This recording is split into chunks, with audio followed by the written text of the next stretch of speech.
Hey everybody, what's going on? Rob Cesternino back with an exit interview after episode number 5 of Survivor 46. And today we're going to be talking with Jem, who was the first player voted out of the Siga tribe. Had a great chat about it with Kelly from Survivor 45 on the post-game show.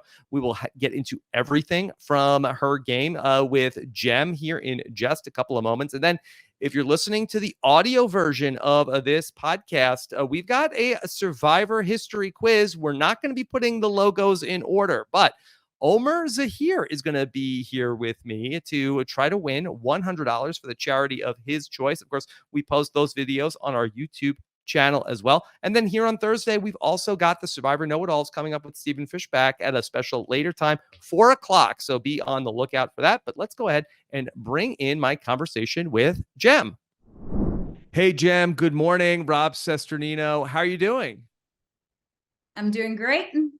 Okay. Well, Jem, I got a lot of questions for you about your game. And, I always like to go back and I watch the preseason interviews that the players do beforehand. And something that really caught my attention was how you said that your favorite Survivor player that you wanted to emulate was Tony.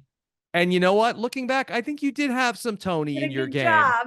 Yeah. Yeah, because you were creating a lot of chaos out there. I'd love to hear from you, like looking back, that do you feel like that was ultimately a problem to be creating so much chaos?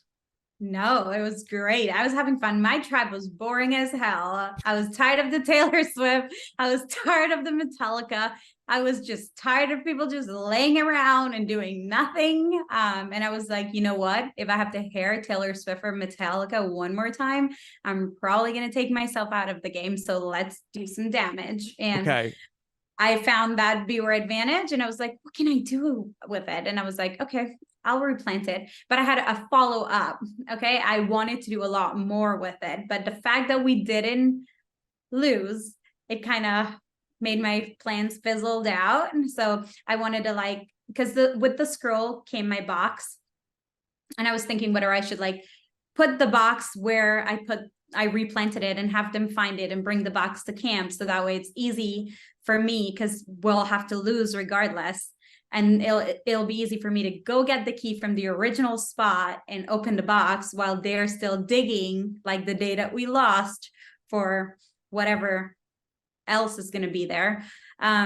Or kind of just, figure out a fake idol or something. But it was just the days passed by and we didn't lose. And so they ended up digging and digging and digging and found nothing. And then my plan was busted, but yeah. I still had fun.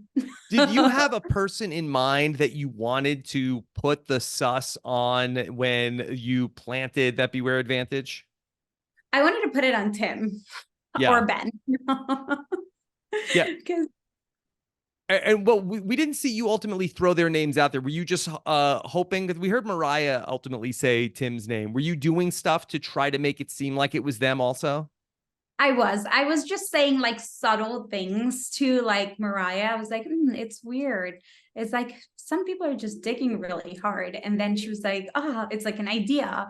And she's like, yeah. And then she say it out loud. And I was like, we need to tell Maria. So it's not coming from me. It's coming from Mariah. And then we told Maria. And so it was like, I'm saying small things and it's getting it's getting out there and it's not coming from me. So I was like, okay, clean and clear.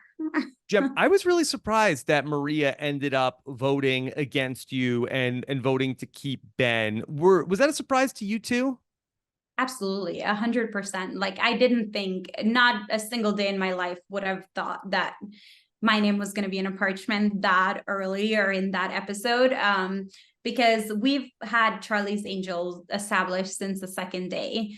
And we've had touch bases and kind of talks every day to make sure that we're still strong and solid. And so that was never the idea. And then we came up with a plan of when we got voted out, when we lost the challenge, to have conversations with everybody one-on-one. So it wasn't oh, Jem was running around having conversation. It was a plan altogether to have those conversations and doing that. So I was kind of surprised by it.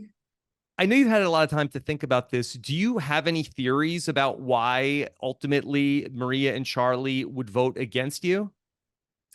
I don't have a theory per se because nothing was shown. So it's just like in my mind at this point. But I know like the night before I got voted out, we were sharing like personal stories. And I told my backstory about like where I'm from, what made me me, like the struggles that I've had, and like just what I've accomplished from being where I was before. And I think that kind of set off some alarm in certain people's head, because if the next vote was going to be like, after this vote, then it's merge, right? Yeah, We didn't know we were going that to you would be such a threat in the end that nobody could beat that story. Yeah, I think so. Okay. Or that I was going to side with the other bigger stories and kind of have there. So All right. Jem, something I noticed in the episode at the tribal council, I noticed that the three women in the tribe all seemed to have a similar necklace that was on, and we didn't see where that came from. Could you give the backstory where that green necklace came from? yeah, it's from Tree Mail. So we would all have like every morning we would go to Tree Mail, and they'll have the parchment of what's happening that day, and it comes wrapped in the little necklaces. And so the first Tree Mail that we had, I read it, and so I tied it on my neck. And then the second Tree Mail, it was like Maria, and the third Tree Mail, it was Mo. So then we all ended up with the necklaces. Did it mean anything? No, it didn't. But I remember in the second Tree Mail that we had, and I tied it around Maria, and I was like, oh, it's like signifies like, I don't know, sisterly or something. I said some stupid things while I was tying it, and she was like, oh, that's so sweet. But yeah. Jem, something else you said in the preseason was that you said you were gonna find an idol. You said that, like, why even go on Survivor if you're not gonna find an idol? And you did. And you also said, I'm never gonna tell anybody, no matter what, about having an idol.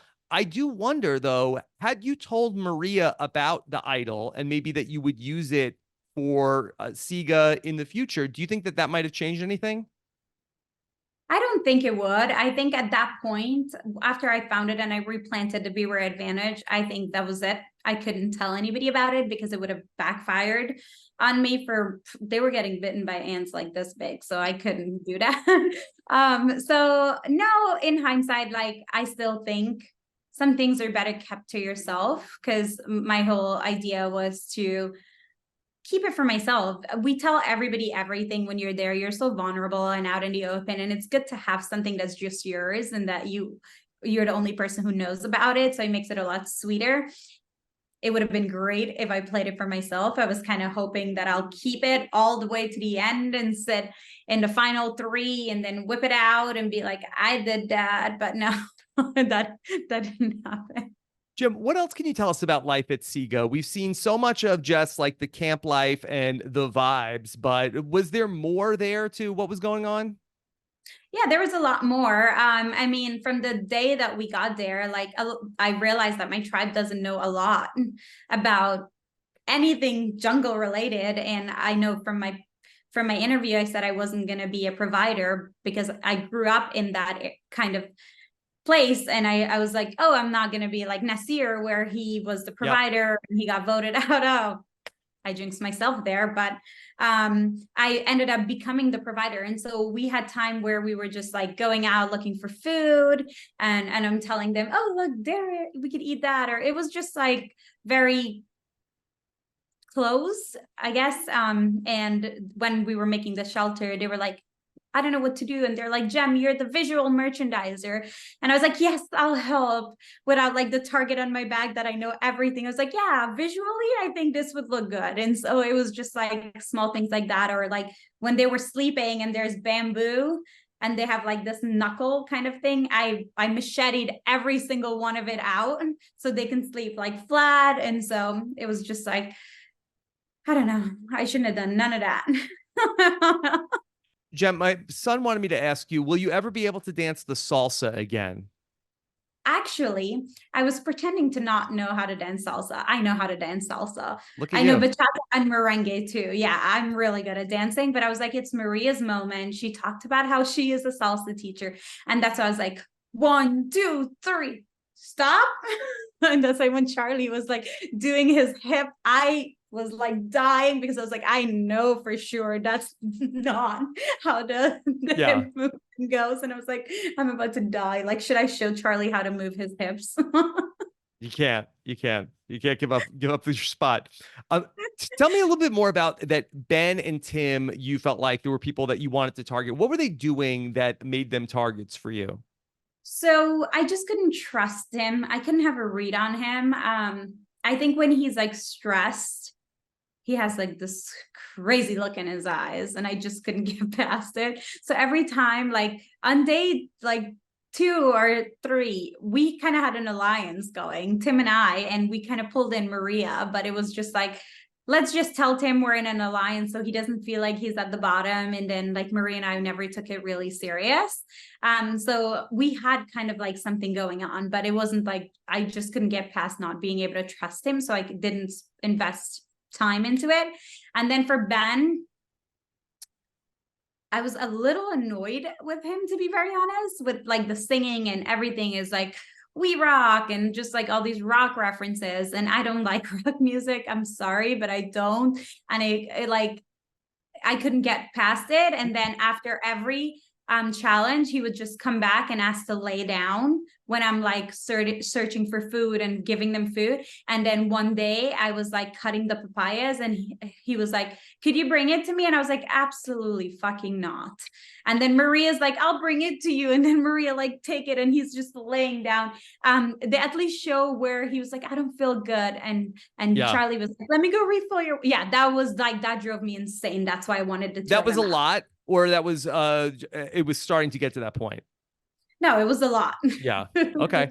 Yeah. Now in the episode, we saw you go and confront Ben, and he seemed a little bit uncomfortable that you had the machete. Was that intentional on your part to come across as more intimidating by holding the machete?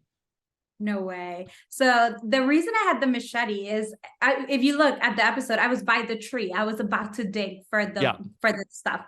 So I already had the machete, and I was running around doing things with the machete. And then Ben approached me. So I had the machete. He just had a hammer for no reason. So I was like, okay, that's why I made sure in my mind to hold a machete, because I know how that look on TV. I held it down straight by my side and didn't even move it because I didn't want to be intimidated, because they were already calling me Machete Queen. And I was like, oh God, I'm not going to do this. Yeah. Yeah. Well, that was very impressive, the way that you had to go. I think I would have never gotten to ultimately figure out all of those calculations. How stressful was that for you? It was really stressful because I forgot what a perimeter is, and I was just like, this is not going to work. But I'm okay with how it ended. I think to be blindsided is something great. We know all the great players get blindsided, but to go out with an additional vote Jem. on you, with an extra vote. Yeah, exactly. Yeah. To go out with an extra vote, like somebody putting a vote on you when they could have used that after the merge. Like, okay, I know I'm Sign great. of respect. Yeah. Jem, you also said in your preseason press that it's really your husband is the super fan. You started watching the show and then you both applied. What was his reaction to seeing you get to play the game? He was just very proud. He was like incredibly proud. I know they like clipped the one thing that says my husband is jealous, but he's the most supportive, the most amazing person I could ask for. And he like supported it all through. And then when he saw last episode, he was like, you went a little crazy on them. I thought you said you weren't sassy or spicy. I was like, babe, I was stressed. I was like, I don't know. Because I was like telling him I wasn't spicy at all. Because in my real life, I'm spicy. I get that, Jem. Could your husband have arranged all the logos? Oh, yes. He would have 100% gotten that. Like, blood versus water, we're coming. Okay. All right, Jem, anything else you want to let people know? No, that I am grateful for all the support and the love, and it's not over yet for me. That's all. All right. Well, Jem, all the best outside of Survivor. You had a lot of fun, and we certainly that came through on the show. So I wish you nothing but the best. Okay. Awesome. Thank you so much, All right. Rob. Take care, Jem. Bye. Bye. All right, thank you so much for checking out my exit interview with Jem. Be sure to check out the Survivor Know-It-Alls. Make sure you don't miss any of our podcasts and videos here on Rob Has a Podcast. Hit that subscribe button, and don't forget to hit the bell notification to get notified whenever we go live. And of course, I always read your comments, so please let us know how we're doing. Take care, everybody. Have a good one. Bye.